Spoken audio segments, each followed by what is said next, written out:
نحمده ونصلي ونسلم على رسوله الكريم اما بعد فاعوذ بالله من الشيطان الرجيم بسم الله الرحمن الرحيم ذلك الكتاب لا ريب فيه هدى للمتقين صدق الله العظيم الصلاة والسلام عليك يا سيدي يا رسول الله الصلاة والسلام عليك يا سيدي يا حبيب الله الصلاۃ والسلام علیک یا سیدی یا رحمۃ للعالمین وعلی آلک واصحابک یا سیدی یا جد الحسن والحسین۔ اللہ تبارک و تعالیٰ کے فضل و کرم سے آستانہ عالیہ شیر ربانی شرکپور شریف سے حافظ عابد حسین شرکپوری آپ سے مخاطب ہوں۔ جیسا کہ سب کے علم میں ہے کہ آستانہ عالیہ شیر ربانی شرکپور شریف سے حضرت صاحبزادہ میاں جلیل احمد شرکپوری نقشبندی مجدی دامت برکاتہ العالیہ نے حالات حاضرہ کو ملحوظ خاطر رکھتے ہوئے قرآن پاک کے اردو ترجمے کی کلاسوں کا آغاز فرمایا تھا۔ اسی سلسلے میں آج ہم 10واں سپارہ جو ہے اس کا ترجمہ سماعت فرمائیں گے۔ یہ جو 2 دن پیچھے 9 اور 10 محرم شریف کی چھٹی ہوئی ہے، اس کی وجہ یہ تھی کہ اسی ٹائم پر آستانہ عالیہ شیر ربانی شرکپور شریف میں شہدائے کربلا کی یاد میں کانفرنس منعقد کی گئی اور وہ آپ کو خراج عقیدت پیش کیا گیا۔ تو یہ جو ٹائم تھا وہ ادھر وقف ہوا، اس وجہ سے یہ قرآن پاک کی جو کلاس ہوتی ہے 2 دن چھٹی ہوئی۔ جو بھی دوست احباب جہاں کہیں بھی ہیں، آج سے پھر کلاس کا آغاز ہو چکا ہے۔ انشاءاللہ اللہ کے فضل و کرم سے نبی پاک صلی اللہ علیہ وآلہ وسلم کی رحمت کاملہ کے صدقہ سے ہم اس کو قرآن پاک کو کمپلیٹ جو ہے وہ ترجمے کے ساتھ سماعت فرمائیں گے۔ ترجمہ شروع کرنے سے پہلے آپ کو عرض کرتا جاؤں کہ سورۃ الانفال جو ہے اس کی ہم نے 40 آیات جو 9ویں سپارے میں آتی ہیں ان کا ترجمہ سماعت فرما لیا تھا۔ سورت کے حساب سے آج سورۃ الانفال جو ہے اس کی 41ویں آیت اور سپارے کے حساب سے ہم 10واں سپارہ جو ہے اس کا ترجمہ سماعت فرمائیں گے۔ اللہ کے نام سے شروع جو بڑا مہربان نہایت رحم فرمانے والا ہے۔ اور جان لو جو کچھ مال غنیمت تم نے پایا ہو تو اس کا 5واں حصہ اللہ عز و جل کے لیے اور رسول اللہ صلی اللہ علیہ وآلہ وسلم کے لیے اور رسول اللہ صلی اللہ علیہ وآلہ وسلم کے قرابت داروں کے لیے ہے اور یتیموں اور محتاجوں اور مسافروں کے لیے ہے۔ اگر تم اللہ پر اور اس وحی پر ایمان لائے ہو جو ہم نے اپنے برگزیدہ بندے پر حق و باطل کے درمیان فیصلے کے دن نازل فرمائی، وہ دن جب میدان بدر میں مومنوں اور کافروں کے دونوں لشکر باہم مقابل ہوئے تھے اور اللہ ہر چیز پر قادر ہے۔ جب تم مدینہ کی جانب وادی کے قریب کنارے پر تھے اور وہ کفار دوسری جانب دور والے کنارے پر تھے اور تجارتی قافلہ تم سے نیچے تھا، اور اگر تم آپس میں جنگ کے لیے کوئی وعدہ کر لیتے تو ضرور اپنے وعدہ سے مختلف وقتوں میں پہنچتے، لیکن اللہ نے تمہیں بغیر وعدہ ایک ہی وقت پر جمع فرما دیا۔ یہ اس لیے ہوا کہ اللہ اس کام کو پورا فرما دے جو ہو کر رہنے والا تھا، تاکہ جس شخص کو مرنا ہے وہ حجت تمام ہونے سے مرے اور جسے جینا ہے وہ حجت تمام ہونے سے جیے، یعنی ہر کسی کے سامنے اسلام اور رسول برحق صلی اللہ علیہ وآلہ وسلم کی صداقت پر حجت قائم ہو جائے، اور بے شک اللہ خوب سننے والا جاننے والا ہے۔ وہ واقعہ یاد دلائیے جب آپ کو اللہ نے آپ کے خواب میں ان کافروں کے لشکر کو تھوڑا کر کے دکھایا تھا، اور اگر اللہ آپ کو وہ زیادہ کر کے دکھاتا تو اے مسلمانوں تم ہمت ہار جاتے اور تم یقیناً اس جنگ کے معاملہ میں باہم جگڑنے لگتے، لیکن اللہ نے مسلمانوں کو بزدلی اور بہمی نزاع سے بچا لیا۔ بے شک وہ سینوں کی چھپی باتوں کو خوب جاننے والا ہے۔ اور وہ منظر بھی انہیں یاد دلائیں جب اس نے ان کافروں کی فوج کو باہم مقابلہ کے وقت بھی محض تمہاری آنکھوں میں تمہیں تھوڑا کر کے دکھایا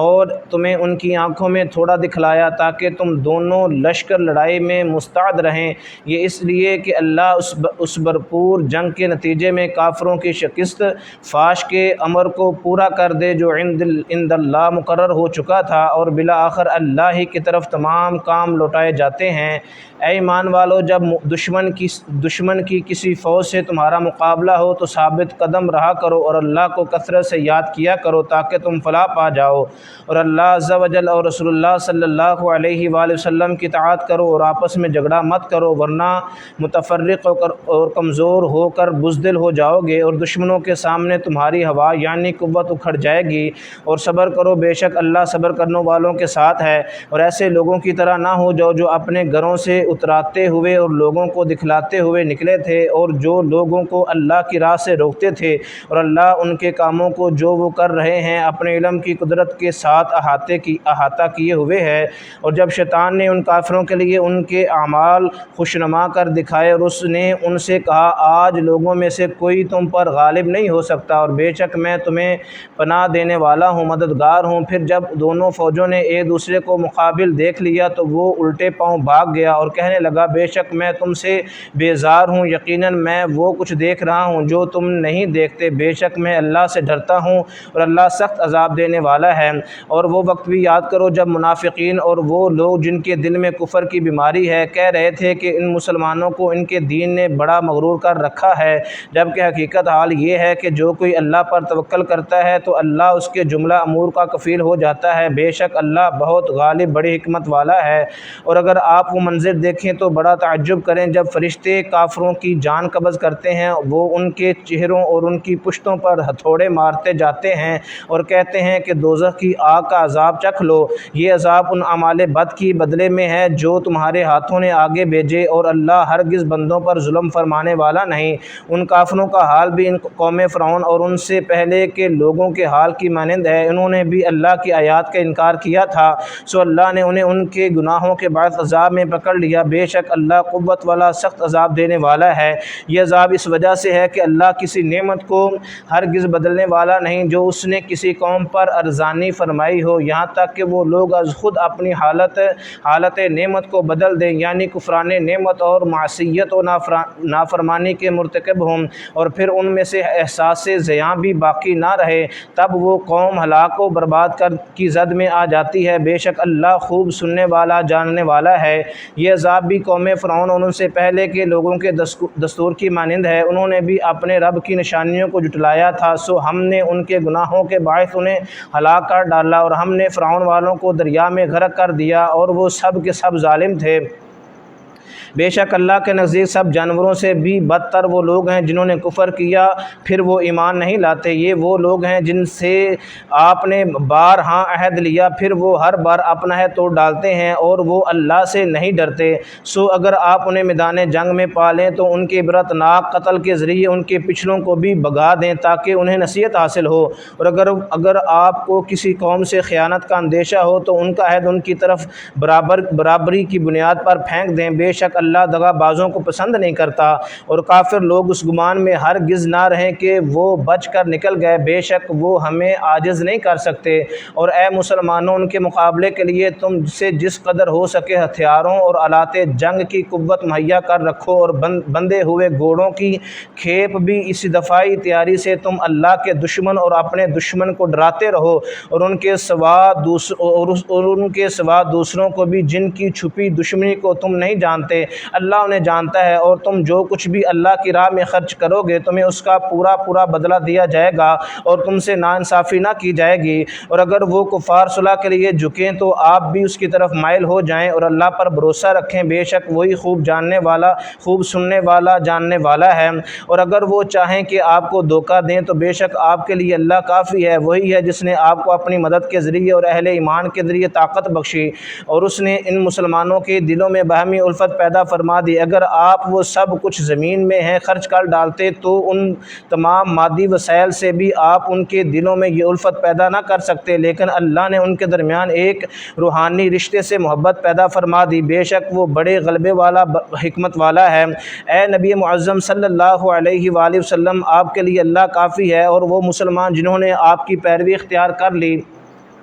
اے نبی مکرم صلی اللہ علیہ وآلہ وسلم، آپ ایمان والوں کو قیام امن اور تقریم انسانیت کے لیے جہاد کی ترغیب دیں، یعنی حق کی خاطر لڑنے پر آمادہ کریں۔ اگر تم میں سے جنگ میں 20 ثابت قدم رہنے والے ہوں تو وہ 200 جنگ جو کفار پر غالب آئیں گے، اور اگر تم میں سے 100 ثابت قدم ہوں گے تو جارح کافروں میں سے 1000 پر غالب آئیں گے، اس وجہ سے کہ وہ سمجھ نہیں رکھتے۔ اب اللہ نے تم سے اپنے حکم کا بوجھ ہلکا کر دیا، اسے معلوم ہے کہ تم میں سے کس قدر کمزوری ہے، سو اب تخفیف کے بعد حکم یہ ہے کہ اگر تم میں سے 100 آدمی ثابت قدم رہنے والے ہوں تو وہ 200 کفار پر غالب آئیں گے، اور اگر تم میں سے 1000 ہو تو وہ اللہ کے حکم سے 2000 کافروں پر غالب آئیں گے، اور اللہ صبر کرنے والوں کے ساتھ ہے۔ یہ مومنوں کے لیے ہدف ہے کہ میدان جہاد میں ان کے جذبہ ایمانی کا اثر کم سے کم یہ ہونا چاہیے، کسی نبی کو یہ سزاوار نہیں کہ اس کے لیے کافر قیدی ہوں جب تک کہ وہ زمین میں ان فتنہ پرور اور دہشت گرد محاربین کا اچھی طرح خون نہ بہا لے۔ تم لوگ دنیا کا مال و اسباب چاہتے ہو اور اللہ آخرت کی بھلائی چاہتا ہے، اور اللہ خوب غالب حکمت والا ہے۔ اگر اللہ کی طرف سے پہلے ہی معافی کا حکم لکھا ہوا نہ ہوتا تو یقیناً تم کو اس مال فدیہ کے بارے میں جو تم نے بدر کے قیدیوں سے حاصل کیا تھا بڑا عذاب پہنچتا، سو تم اس میں سے کھاؤ جو حلال پاکیزہ مال غنیمت تم نے پایا ہے، اور اللہ سے ڈرتے رہو، بے شک اللہ بڑا بخشنے والا نہایت مہربان ہے۔ اے نبی صلی اللہ علیہ وآلہ وسلم، آپ ان سے جو آپ کے ہاتھوں میں قیدی ہیں فرما دیجئے، اگر اللہ نے تمہارے دلوں میں بلائی جان لی تو تمہیں اس مال سے بہتر عطا فرمائے گا جو فدیہ میں تم سے لیا جا چکا ہے، اور تمہیں بخش دے گا، اور اللہ بڑا بخشنے والا نہایت مہربان ہے۔ اور اے محبوب صلی اللہ علیہ وآلہ وسلم، اگر وہ آپ سے خیانت کرنا چاہیں تو یقیناً وہ اس سے قبل بھی اللہ سے خیانت کر چکے ہیں، سو اسی وجہ سے اس نے ان میں سے بعض کو آپ کی قدرت میں دے دیا، اور اللہ خوب جاننے والا حکمت والا ہے۔ بے شک جو لوگ ایمان لائے اور انہوں نے اللہ کے لیے وطن چھوڑ دیے اور اپنے مالوں اور اپنی جانوں سے اللہ کی راہ میں جہاد کیا، اور جن لوگوں نے مہاجرین کو جگہ دی اور ان کی مدد کی، وہی لوگ ایک دوسرے کے حقیقی دوست ہیں۔ اور جو لوگ ایمان لائے مگر انہوں نے اللہ کے لیے گھر بار نہ چھوڑے تو تمہیں ان کی دوستی سے کوئی سروکار نہیں، یہاں تک کہ وہ ہجرت کریں، اور اگر وہ دین کے معاملات میں تم سے مدد چاہیں تو تم پر ان کی مدد کرنا واجب ہے، مگر اس قوم کے مقابلہ میں مدد نہ کرنا کہ تمہارے اور ان کے درمیان صلح و امن کا معاہدہ ہو، اور اللہ ان کاموں کو جو تم کر رہے ہو خوب دیکھنے والا ہے۔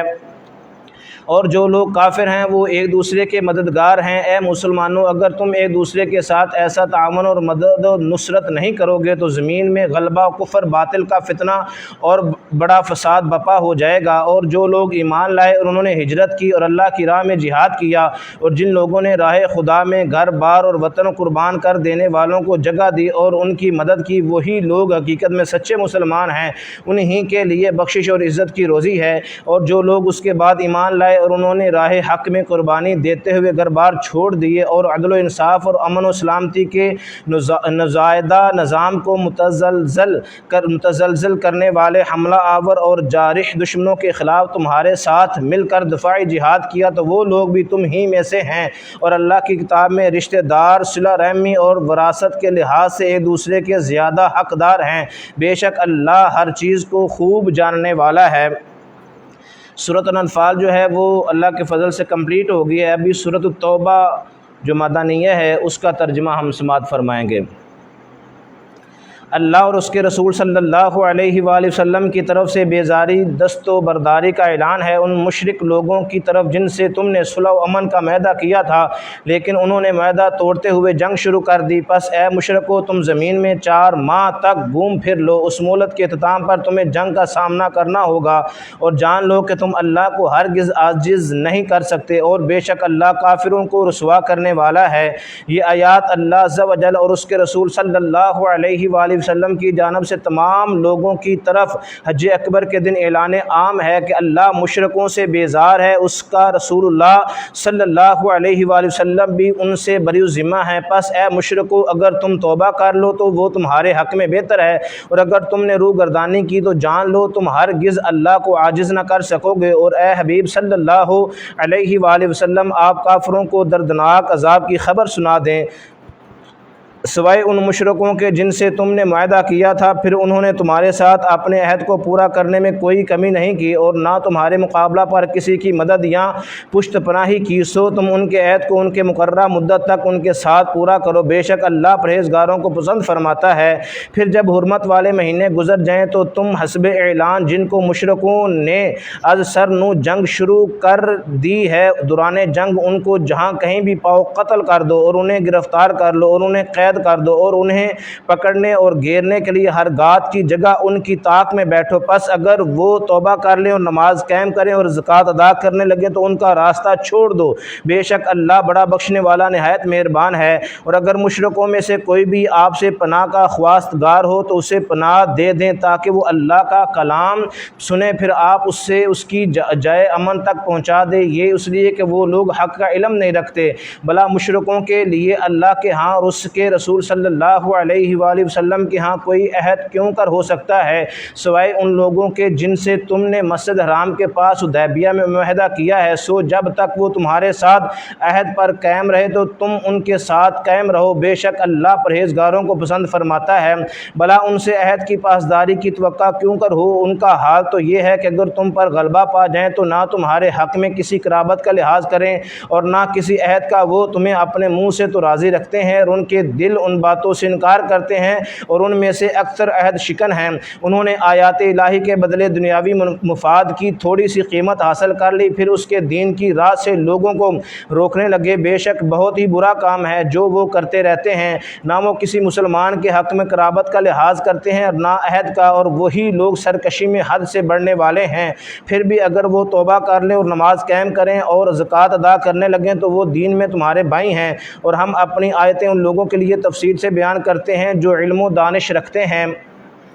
اور اگر وہ تم سے پرامن باہمی تعلقات کے اپنے عہد کے بعد اپنی قسمیں توڑ دیں، از سر نو جنگ شروع کر دیں اور تمہارے دین میں طعنہ زنی کرے تو تم فتنہ فساد اور دہشت گردی کا مکان ختم کرنے کے لیے ان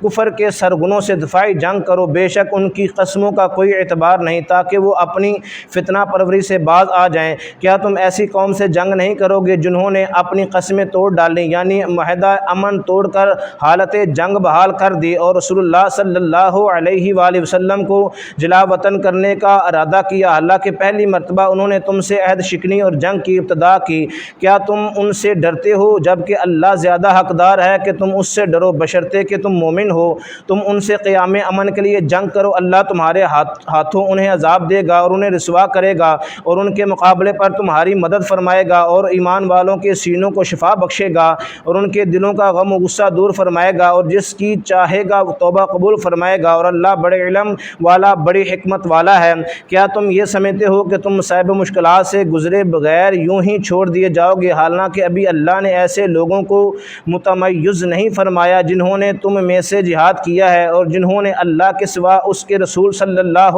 علیہ وآلہ وسلم کے سوا اور اہل ایمان کے سوا کسی کو محرم راز بنایا، اور اللہ ان کاموں سے خوب آگاہ ہے جو تم کرتے ہو۔ مشرکوں کے لیے یہ روا نہیں کہ وہ اللہ کی مسجدیں آباد کرے، درآں حالے کہ وہ خود اپنے اوپر کفر کے گواہ ہیں۔ ان لوگوں کے تمام اعمال باطل ہو چکے ہیں اور وہ ہمیشہ دوزخ ہی میں رہنے والے ہیں۔ اللہ کی مسجد صرف وہی آباد کر سکتا ہے جو اللہ پر اور یوم آخرت پر ایمان لایا اور اس نے نماز قائم کی اور زکوٰۃ ادا کی اور اللہ کے سوا کسی سے نہ ڈرا، سو امید ہے کہ یہی لوگ ہدایت پانے والوں میں سے ہو جائیں گے۔ کیا تم نے محض حاجیوں کو پانی پلانے اور مسجد حرام کی آبادی و مرمت کا بندوبست کرنے کے عمل کو اس شخص کے اعمال کے برابر قرار دے رکھا ہے جو اللہ اور یوم آخرت پر ایمان لے آیا اور اس نے اللہ کی راہ میں جہاد کیا؟ یہ لوگ اللہ کے حضور برابر نہیں ہو سکتے اور اللہ ظالم قوم کو ہدایت نہیں فرماتا۔ جو لوگ ایمان لائے اور انہوں نے ہجرت کی اور اللہ کی راہ میں اپنے اموال اور اپنی جانوں سے جہاد کرتے رہے اور اللہ کی بارگاہ میں درجہ کے لحاظ سے بہت بڑے ہیں، اور وہی لوگ ہی مراد کو پہنچ پہنچے ہوئے ہیں، ان کا رب انہیں اپنی جانب سے رحمت کی اور اپنی رضا کی اور ان جنتوں کی خوشخبری دیتا ہے جن میں ان کے لیے دائمی نعمتیں ہیں اور وہ ان میں ہمیشہ ہمیشہ رہیں گے۔ بے شک اللہ ہی کے پاس بڑا اجر ہے۔ اے ایمان والو، تم اپنے باپ دادا اور بھائیوں کو بھی دوست نہ بناؤ اگر وہ ایمان پر کفر کو محبوب رکھتے ہوں، اور تم میں سے جو شخص بھی انہیں دوست رکھے گا سو وہی لوگ ظالم ہیں۔ اے نبی مکرم صلی اللہ علیہ وآلہ وسلم، آپ فرما دیں اگر تمہارے باپ دادا اور تمہارے بیٹے بیٹیاں اور تمہارے بھائی بہنیں اور تمہاری بیویاں اور تمہارے دیگر رشتہ دار اور تمہارے اموال جو تم نے محنت سے کمائے اور تجارت کا کاروبار جس کے نقصان سے تم ڈرتے رہتے ہو اور وہ مکانات جنہیں تم پسند کرتے ہو تمہارے نزدیک اللہ عز و جل اور اس کے رسول صلی اللہ علیہ وآلہ وسلم اور اس کی راہ میں جہاد سے زیادہ محبوب ہیں تو پھر انتظار کرو یہاں تک کہ اللہ اپنا حکم عذاب لے آئے، اور اللہ نافرمان لوگوں کو ہدایت نہیں فرماتا۔ بے شک اللہ نے بہت سے مقامات میں تمہاری مدد فرمائی، اور خصوصاً حنین کے دن جب تمہاری افرادی قوت کی کثرت نے تمہیں نازاں بنا دیا تھا، پھر وہ کثرت تمہیں کچھ بھی نفع نہ دے سکی، اور زمین باوجود اس کے کہ وہ فراخی رکھتی تھی تم پر تنگ ہو گئی، چنانچہ تم پیٹھ دکھاتے ہوئے پھر گئے۔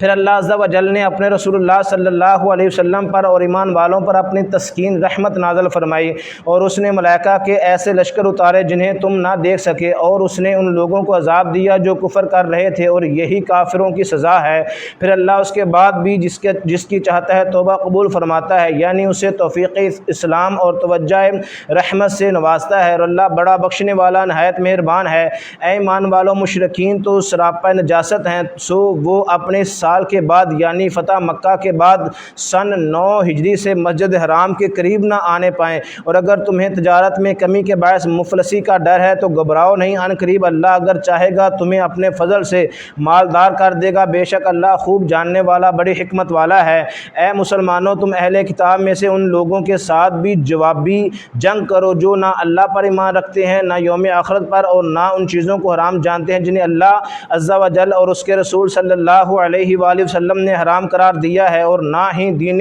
حق یعنی اسلام اختیار کرتے ہیں یہاں تک کہ وہ حکم اسلام کے سامنے تابع مغلوب ہو کر اپنے ہاتھ سے خراج ادا کریں۔ اور یہود نے کہا عزیر علیہ السلام اللہ کے بیٹے ہیں، اور نصارہ نے کہا مسیح علیہ السلام اللہ کے بیٹے ہیں۔ یہ ان کا لغو قول ہے جو اپنے منہ سے نکالتے ہیں، یہ ان لوگوں کے قول سے مشابہت اختیار کرتے ہیں جو ان سے پہلے کفر کر چکے ہیں، اللہ انہیں ہلاک کرے، یہ کہاں بہکے پھرتے ہیں۔ انہوں نے اللہ کے سوا اپنے عالموں اور زاہدوں کو رب بنا لیا تھا، اور مریم کے بیٹے مسیح علیہ السلام کو بھی، حالانکہ انہیں بجز اس کے کوئی حکم نہیں دیا گیا تھا کہ وہ اکیلے ایک ہی معبود کی عبادت کریں جس کے سوا کوئی معبود نہیں، وہ ان سے پاک ہے جنہیں یہ شریک ٹھہراتے ہیں۔ وہ چاہتے ہیں کہ اللہ کا نور اپنی آنکھوں سے بجھا دیں، اور اللہ یہ بات قبول نہیں فرماتا مگر یہ چاہتا ہے کہ وہ اپنے نور کو کمال تک پہنچا دے، اگرچہ کفار اسے ناپسند ہی کریں۔ وہی اللہ ہے جس نے اپنے رسول صلی اللہ علیہ وآلہ وسلم کو ہدایت اور دین حق کے ساتھ بھیجا تاکہ اس رسول صلی اللہ علیہ وآلہ وسلم کو ہر دین والے پر غالب کر دے اگرچہ مشرکین کو برا لگے۔ اے ایمان والو، بے شک اہل کتاب کے اکثر علماء اور درویش لوگوں کے مال ناحق طریقے سے کھاتے ہیں اور اللہ کی راہ سے روکتے ہیں، یعنی لوگوں کے مال سے اپنی تجوریاں بھرتے ہیں اور دین حق کی تقویت و اشاعت پر خرچ کرنے سے روکتے ہیں۔ اور جو لوگ سونا اور چاندی کا ذخیرہ کرتے ہیں اور اسے اللہ کی راہ میں خرچ نہیں کرتے تو انہیں دردناک عذاب کی خبر سنا دیں۔ جس دن اس سونے چاندی اور مال پر دوزخ کی آگ میں تاپ دی جائے گی، پھر اس تپے ہوئے مال سے ان کی پیشانیاں اور ان کے پہلو اور ان کی پیٹھیں داغی جائیں گی، اور ان سے کہا جائے گا کہ یہ وہی مال ہے جو تم نے اپنی جانوں کے مفاد کے لیے جمع کیا تھا، سو تم اس مال کا مزہ چکھو جسے تم جمع کرتے رہے تھے۔ بے شک اللہ کے نزدیک مہینوں کی گنتی اللہ کی کتاب یعنی نوشتہ قدرت میں 12 مہینے لکھی ہے، جس دن سے اس نے آسمانوں اور زمین کے نظام کو پیدا فرمایا تھا، ان میں سے 4 مہینے رجب، ذوالقعدہ، ذوالحجہ اور محرم حرمت والے ہیں، یہی سیدھا دین ہے۔ سو تم ان مہینوں میں از خود جنگ و قتال میں ملوث ہو کر اپنی جانوں پر ظلم نہ کرنا، اور تم بھی تمام مشرکین سے اس طرح جوابی جنگ کیا کرو جس طرح وہ سب اکٹھے ہو کر تم سب پر جنگ مسلط کرتے ہیں، اور جان لو کہ بے شک اللہ پرہیزگاروں کے ساتھ ہے۔ حرمت والے مہینوں کو آگے پیچھے ہٹا دینا محض کفر میں زیادتی ہے، اس سے وہ کافر لوگ بہکائے جاتے ہیں جو اسے ایک سال حلال گردانتے ہیں اور دوسرے سال اسے حرام ٹھہرا لیتے ہیں تاکہ ان مہینوں کا شمار پورا کر دیں جنہیں اللہ نے حرمت بخشی ہے، اور اس مہینے کو حلال بھی کر دیں جسے اللہ نے حرام فرمایا ہے۔ ان کے لیے ان کے برے اعمال خوشنما بنا دیے گئے ہیں، اور اللہ کافروں کے گروہ کو ہدایت نہیں فرماتا۔ اے ایمان والو، تمہیں کیا ہو گیا ہے کہ جب تم سے کہا جاتا ہے کہ تم اللہ کی راہ میں جہاد کے لیے نکلو تو تم بوجھل ہو کر زمین کی مادی سفلی دنیا کی طرف جھک جاتے ہو؟ کیا تم آخرت کے بدلے دنیا کی زندگی سے راضی ہو گئے ہو؟ سو آخرت کے مقابلہ میں دنیاوی زندگی کا ساز و سامان کچھ بھی نہیں مگر بہت ہی کم حیثیت رکھتا ہے۔ اگر تم جہاد کے لیے نہ نکلو گے تو وہ تمہیں دردناک عذاب میں مبتلا فرمائے گا اور تمہاری جگہ کسی اور قوم کو لے آئے گا، اور تم اس سے کچھ بھی نقصان نہ پہنچا سکو گے، اور اللہ ہر چیز پر بڑی قدرت رکھتا ہے۔ اگر تم ان کی یعنی رسول اللہ صلی اللہ علیہ وآلہ وسلم کی غلبہ اسلام کی جد و جہد میں مدد نہ کرو گے تو کیا ہوا؟ سو بے شک اللہ نے ان کو اس وقت بھی مدد سے نوازا تھا جب کافروں نے انہیں وطن مکہ سے نکال دیا تھا، درا حالے کہ وہ دو ہجرت کرنے والوں میں سے دوسرے تھے، جبکہ دونوں رسول اللہ صلی اللہ علیہ وسلم اور ابوبکر صدیق رضی اللہ تعالیٰ عنہ غار ثور میں تھے۔ جب وہ اپنے ساتھی ابوبکر صدیق رضی اللہ تعالیٰ عنہ سے فرما رہے تھے غم زدہ نہ ہو، بے شک اللہ ہمارے ساتھ ہے، پس اللہ نے ان پر اپنی تسکین نازل فرما دی اور انہیں فرشتوں کے ایسے لشکروں کے ذریعے قوت بخشی جنہیں تم نہ دیکھ سکے، اور اس نے کافروں کی بات کو پست و فروتر کر دیا، اور اللہ کا فرمان تو ہمیشہ بلند و بالا ہی ہے، اور اللہ غالب حکمت والا ہے۔ تم ہلکے اور گراں بار ہر حال میں نکل کھڑے ہو اور اپنے مال و جان سے اللہ کی راہ میں جہاد کرو، یہ تمہارے لیے بہتر ہے اگر تم حقیقت آشنا ہو۔ اگر مال غنیمت قریب الحصول ہوتا اور جہاد کا سفر متوسط اور آسان تو وہ منافقین یقیناً آپ کے پیچھے چل پڑتے، لیکن وہ پرمشقت مسافت انہیں بہت دور دکھائی دی، اور اب وہ ان قریب اللہ کی قسمیں کھائیں گے کہ اگر ہم میں استطاعت ہوتی تو ضرور تمہارے ساتھ نکل کھڑے ہوتے۔ وہ ان جھوٹی باتوں سے اپنے آپ کو مزید ہلاکت میں ڈال رہے ہیں، اور اللہ جانتا ہے کہ وہ واقعی جھوٹے ہیں۔ اللہ کو سلامت اور باعزت و عافیت رکھے، آپ نے انہیں رخصت ہی کیوں دی کہ وہ شریک جنگ نہ ہو، یہاں تک کہ وہ لوگ بھی آپ کے لیے ظاہر ہو جاتے جو سچ بول رہے تھے، اور آپ جھوٹ بولنے والوں کو بھی معلوم فرما لیتے۔ وہ لوگ جو اللہ پر اور یوم آخرت پر ایمان رکھتے ہیں آپ سے اس بات کی رخصت طلب نہیں کریں گے کہ وہ اپنے مال و جان سے جہاد نہ کریں، اور اللہ پرہیزگاروں کو خوب جانتا ہے۔ آپ سے جہاد میں شریک نہ ہونے کی رخصت صرف وہی لوگ چاہیں گے جو اللہ پر اور یوم آخرت پر ایمان نہیں رکھتے اور ان کے دل شک میں پڑے ہوئے ہیں، سو وہ اپنے شک میں حیران و سرگرداں ہیں۔ اگر انہوں نے واقعی جہاد کے لیے نکلنے کا ارادہ کیا ہوتا تو وہ اس کے لیے کچھ نہ کچھ سامان تو ضرور مہیا کر لیتے، لیکن حقیقت یہ ہے کہ ان کے کذب و منافقت کے باعث اللہ نے ان کا جہاد کے لیے کھڑا ہونا ہی ناپسند فرمایا، سو اس نے انہیں وہی روک دیا اور ان سے کہہ دیا گیا کہ تم جہاد سے جی چرا کر بیٹھ رہنے والوں کے ساتھ بیٹھے رہو۔ اگر وہ تم میں شامل ہو کر نکل کھڑے ہوتے تو تمہارے لیے محض شر و فساد ہی بڑھاتے اور تمہارے درمیان بگاڑ پیدا کرنے کے لیے دوڑ دھوپ کرتے، اور وہ تمہارے اندر فتنہ بپا کرنا چاہتے ہیں، اور تم میں اب بھی ان کے بعض جاسوس موجود ہیں، اور اللہ ظالموں سے خوب واقف ہے۔ در حقیقت وہ پہلے بھی فتنہ پردازی میں کوشاں رہے ہیں اور آپ کے کام الٹ پلٹ کرنے کی تدبیریں کرتے رہے ہیں، یہاں تک کہ حق آ پہنچا اور اللہ کا حکم غالب ہو گیا اور وہ اسے ناپسند ہی کرتے رہے۔ اور ان میں سے وہ شخص بھی ہے جو کہتا ہے کہ آپ مجھے اجازت دے دیجئے کہ میں جہاد پر جانے کی بجائے گھر ٹھہرا رہوں، وہ اور مجھے فتنہ میں نہ ڈالیے۔ سن لو، اگر وہ فتنہ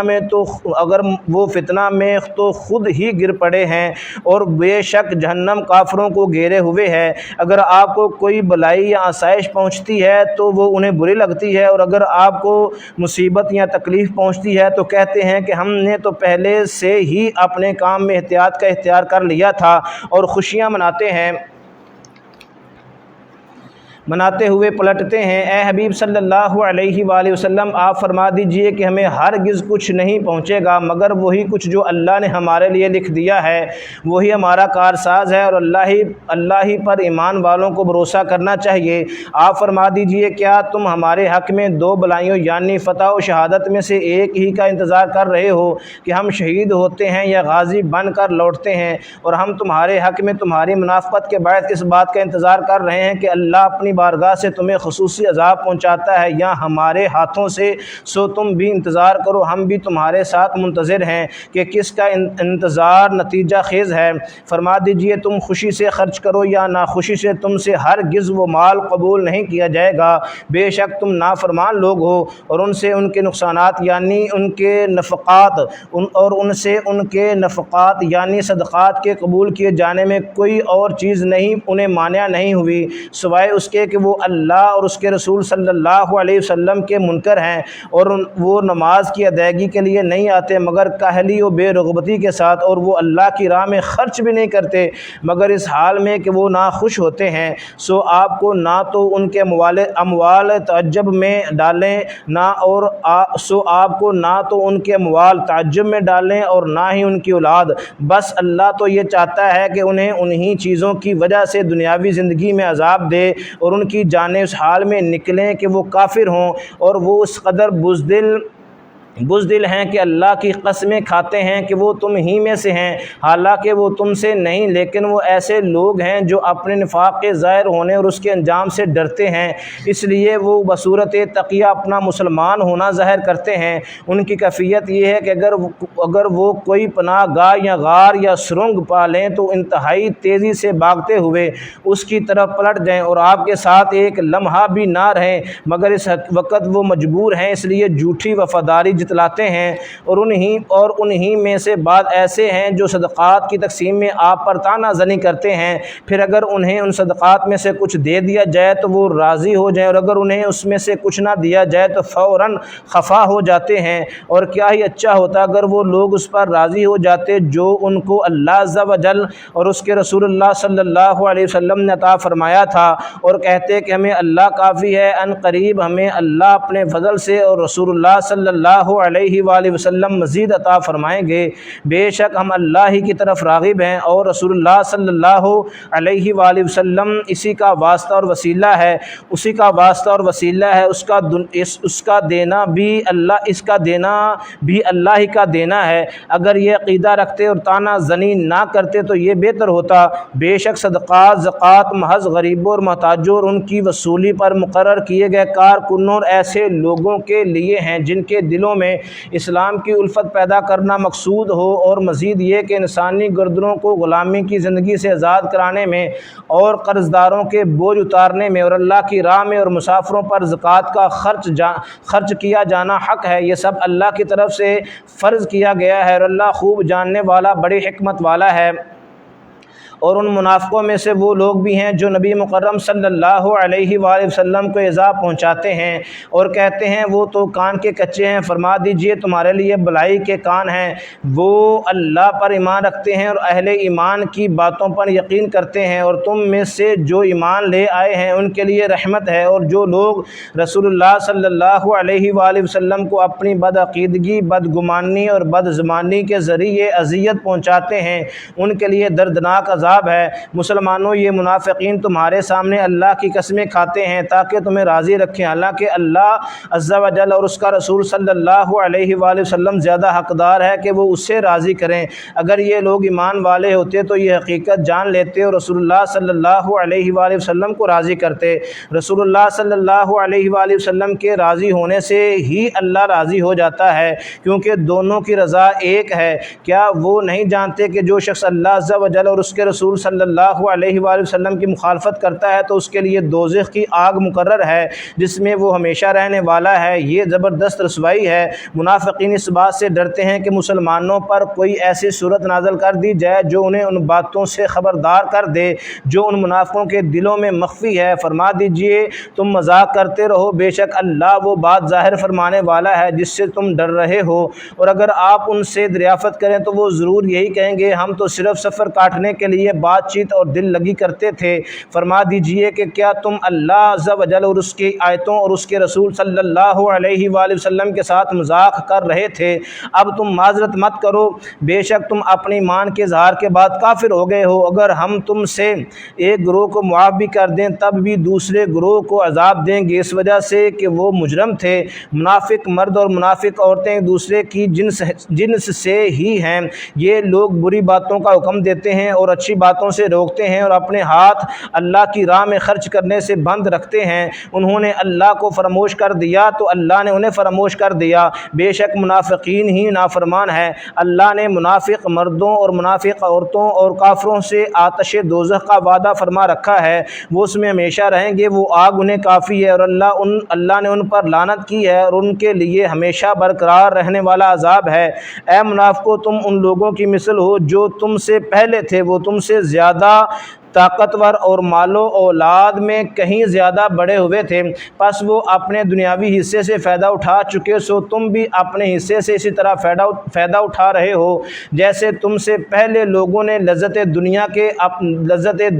کے اپنے مقررہ حصے سے فائدہ اٹھایا تھا، نیز تم بھی اسی طرح باطل میں داخل اور غلطاں ہو جیسے وہ باطل میں داخل اور غلطاں تھے۔ ان لوگوں کے اعمال دنیا اور آخرت میں برباد ہو گئے اور وہی لوگ خسارے میں ہیں۔ کیا ان کے پاس ان لوگوں کی خبر نہیں پہنچی جو ان سے پہلے تھے، قوم نوح اور عاد اور سمود اور قوم ابراہیم اور باشندگان مدین اور ان بستیوں کے مکین جو الٹ دی گئیں؟ ان کے پاس بھی ان کے رسول واضح نشانیاں لے کر آئے تھے مگر انہوں نے نافرمانی کی، پس اللہ تو ایسا نہ تھا کہ ان پر ظلم کرتا، لیکن وہ انکار حق کے باعث اپنے اوپر خود ہی ظلم کرتے تھے۔ اور اہل ایمان مرد اور اہل ایمان عورتیں ایک دوسرے کے رفیق و مددگار ہیں، وہ اچھی باتوں کا حکم دیتے ہیں اور بری باتوں سے روکتے ہیں اور نماز قائم رکھتے ہیں اور زکوٰۃ ادا کرتے ہیں اور اللہ اور اس کے رسول صلی اللہ علیہ وسلم کی اطاعت بجا لاتے ہیں، اور انہی لوگوں پر اللہ ان قریب رحم فرمائے گا، بے شک اللہ بڑا غالب بڑی حکمت والا ہے۔ اللہ نے مومنوں مردوں اور مومن عورتوں سے جنتوں کا وعدہ فرما لیا ہے جن کے نیچے سے نہریں بہہ رہی ہیں،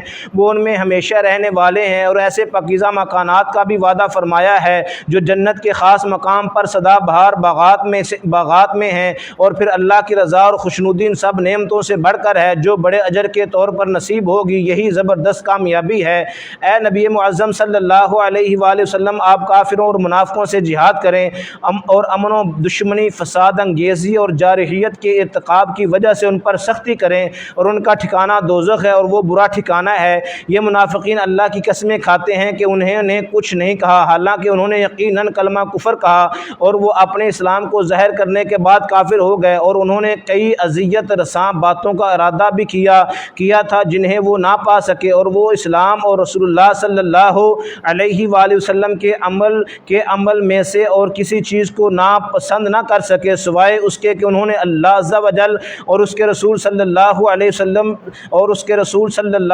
وسلم نے اپنے فضل سے غنی کر دیا تھا، سو اگر یہ اب بھی توبہ کر لیں تو ان کے لیے بہتر ہے، اور اگر اسی طرح روگردار رہیں تو اللہ انہیں دنیا اور آخرت دونوں زندگیوں میں دردناک عذاب میں مبتلا فرمائے گا، اور ان کے لیے زمین میں نہ کوئی دوست ہوگا اور نہ کوئی مددگار۔ اور ان منافقوں میں بعض وہ بھی ہیں جنہوں نے اللہ سے عہد کیا تھا کہ اگر اس نے ہمیں اپنے فضل سے دولت عطا فرمائی تو ہم ضرور اس کی راہ میں خیرات کریں گے اور ہم ضرور نیکوکاروں میں سے ہو جائیں گے۔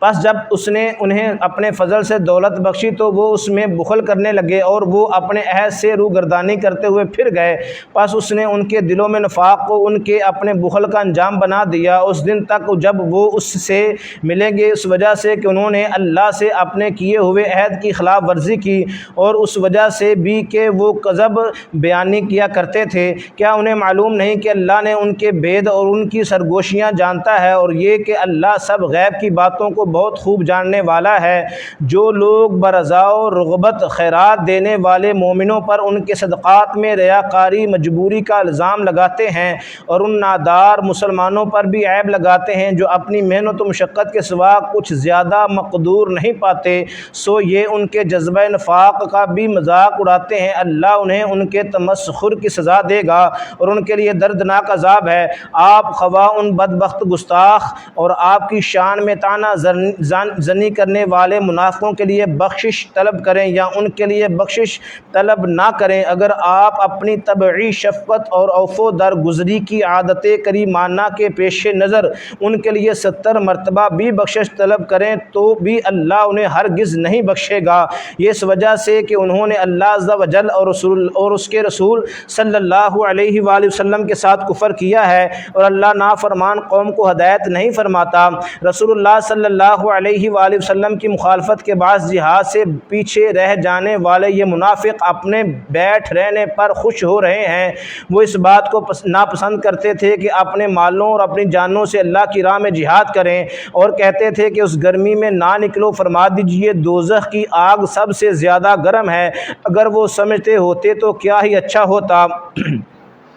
بس انہیں چاہیے کہ تھوڑا ہنسیں اور زیادہ روئیں، کیونکہ آخرت میں انہیں زیادہ رونا ہے، یہ اس کا بدلہ ہے جو وہ کماتے تھے۔ پس اے حبیب صلی اللہ علیہ وآلہ وسلم، اگر اللہ آپ کو غزوہ تبوک سے فارغ ہونے کے بعد ان منافقین میں سے کسی گروہ کی طرف دوبارہ واپس لے جائے اور وہ آپ سے آئندہ کسی اور غزوہ کے موقع پر جہاد کے لیے نکلنے کی اجازت چاہیں تو ان سے فرما دیجئے گا، اب تم میرے ساتھ کبھی بھی ہرگز نہ نکلنا، اور تم میرے ساتھ ہو کر کبھی بھی ہرگز دشمن سے جنگ نہ کرنا، کیونکہ تم پہلی مرتبہ جہاد چھوڑ کر پیچھے بیٹھے رہنے سے خوش ہوئے تھے، سو اب بھی پیچھے بیٹھے رہ جانے والوں کے ساتھ بیٹھے رہو، اور آپ کبھی بھی ان منافقوں میں سے جو کوئی مر جائے اس کے جنازے پر نماز نہ پڑھیں، اور نہ ہی آپ اس کی قبر پر کھڑے ہوں، کیونکہ آپ کا کسی جگہ قدم رکھنا بھی رحمت و برکت کا باعث ہوتا ہے، اور یہ آپ کی رحمت و برکت کے حقدار نہیں ہیں۔ بے شک انہوں نے اللہ عز و جل اور اس کے رسول صلی اللہ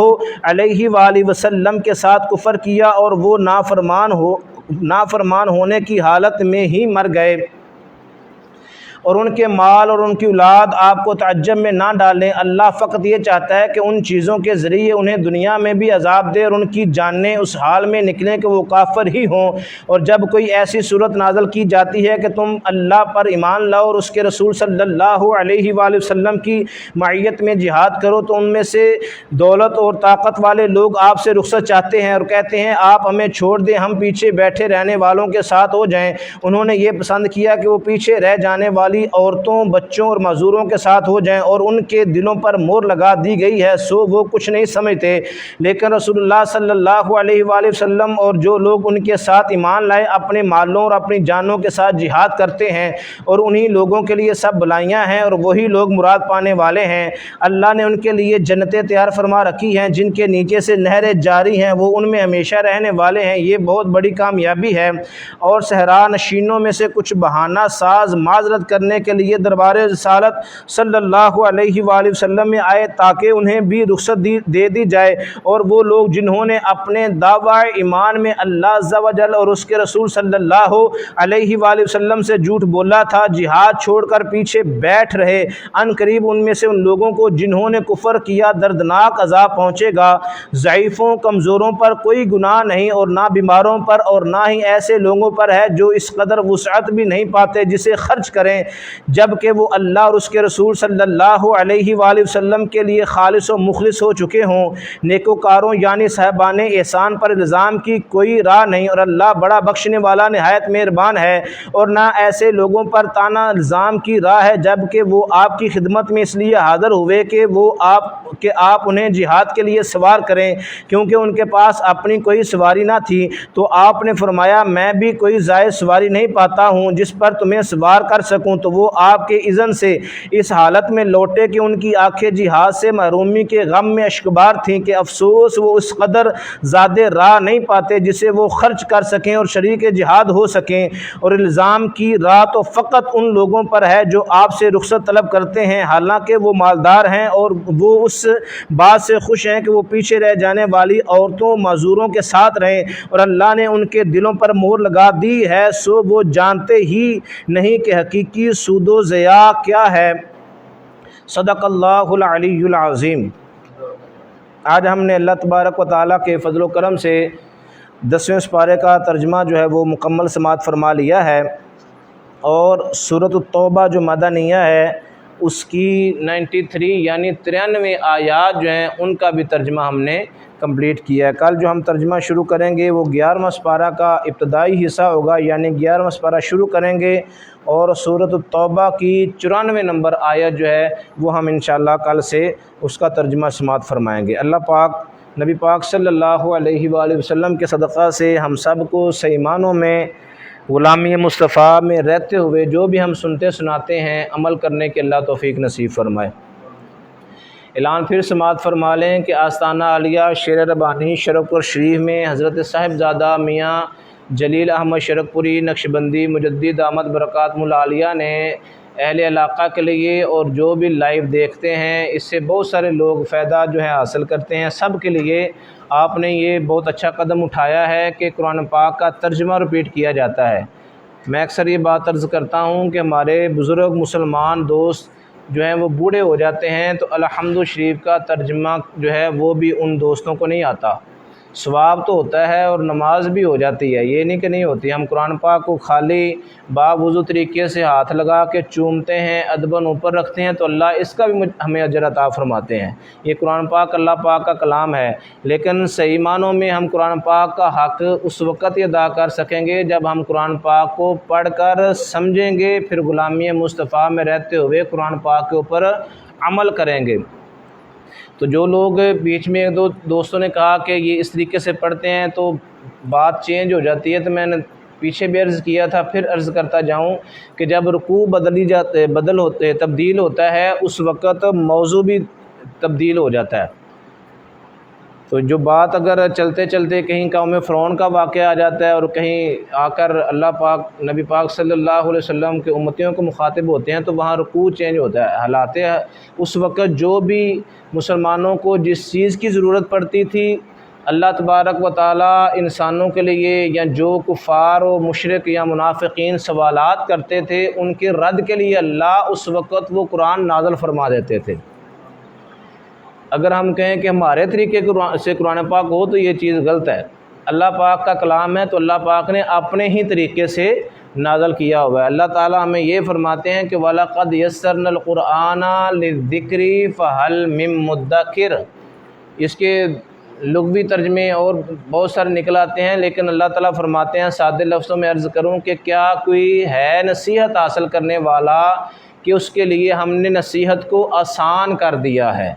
کچھ کہتے ہیں کیا کوئی ہے قرآن پاک کو سمجھنے والا کہ اللہ تبارک و تعالیٰ نے سمجھنے والوں کے لیے قرآن کو آسان کر دیا ہے۔ کچھ نے ترجمہ کیا ہے کہ کیا کوئی ہے قرآن پاک کو پڑھنے والا کہ پڑھنے والے کے لیے اللہ نے قرآن کو آسان کر دیا ہے۔ لیکن تینوں معنی لیں تو ایک ہی نکلتا ہے کہ مین چیز کیا ہے کہ ہم اللہ کے قرآن سے فائدہ حاصل کریں۔ اللہ پاک کی پاک بارگاہ میں دعا ہے کہ اللہ رب العزت ہم سب کو صحیح معنوں میں قرآن پاک کے نور سے مستفیض فرمائے۔ بسم اللہ الرحمن الرحیم۔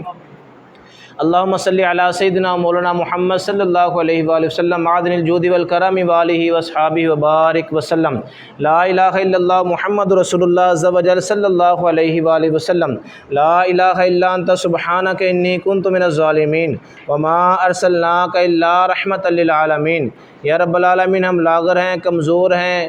یا رب العالمین گناہ گار ہیں، اپنے محبوب کے صدقہ سے ہمارے گناہوں کو، خطاؤں کو، لغزشوں کو معاف فرما۔ جانے انجانے یا رب العالمین جس بھی معاملات میں یا اللہ ہم سے غلطیاں خطائیاں ہو جاتی ہیں، گناہ ہو جاتے ہیں، یا اللہ اپنے محبوب کے صدقہ سے درگزر فرما۔ یا اللہ ہمیں عقل سلیم نصیب فرما۔ یا رب العالمین علم و عمل کی دولت سے مالا مال فرما۔ یا رب العالمین پیارے محبوب علیہ الصلوۃ والسلام کے صدقہ سے علم و حکمت کے دروازے ہم سب پر کشادہ فرما۔ ہمارے پاک طیب رزق میں برکتیں عطا فرما، روحانی جسمانی اخلاقی طاقت میں برکتیں عطا فرما، کردار میں برکتیں عطا فرما، ایمان و حیا شرم پاکی میں پردے عطا فرما۔ یا رب العالمین ہم سب کی ماؤں بہنوں بیٹیوں کو مستورات کو حضرت بی بی پاک فاطمہ الزہرا رضی اللہ تعالی عنہا کی چادر تطہیر کا صدقہ ایمان و حیا شرم پاکیاں پردہ نصیب فرما۔ یا رب العالمین حضرت عثمان غنی رضی اللہ تعالی عنہ کے حیا کی دولت کا سہارا لے کر عرض کرتے ہیں عالم اسلام کی خیر فرما۔ خصوصاً بالخصوص عرض کرتے ہیں یا رب العالمین حضور امام الشہداء حضور امام علی مقام حضرت امام حسین پاک رضی اللہ تعالی عنہ آپ کی شہادت کا سہارا لے کر کر عرض کرتے ہیں یا رب العالمین ہم سب کو صحیح معنوں میں اسلام کے مطابق زندگیاں بسر کرنے کی توفیق نصیب فرما، غلامی مصطفیٰ میں رہتے ہوئے یا اللہ آپ کو راضی کرنے کی توفیق نصیب فرما۔ اللہم ربنا آتنا فی الدنیا حسنۃ وفی الآخرۃ حسنۃ وقنا عذاب النار۔ یا رب العالمین پھر عرض کرتے ہیں وہ ہمارے بزرگ بھی ہیں، پیر و مرشد بھی ہیں، یا اللہ انہوں نے بڑا اچھا یہ قدم اٹھایا ہے، یا اللہ میاں صاحب دامت برکات ملالیہ کی زندگی میں برکتیں عطا فرما، عزت میں برکتیں عطا فرما، یا رب العالمین آنے والا کل بہتر فرما، حاسدین زمینی آسمانی افات بلیات سے محفوظ فرما، اس جہاں قبر و حشر کی بہتریاں فرما۔ صلی اللہ علی حبیبہ سیدنا محمد صلی اللہ علیہ وآلہ وسلم وآلہ وصحابہ وسلم اجمعین برحمتک یا ارحم الراحمین۔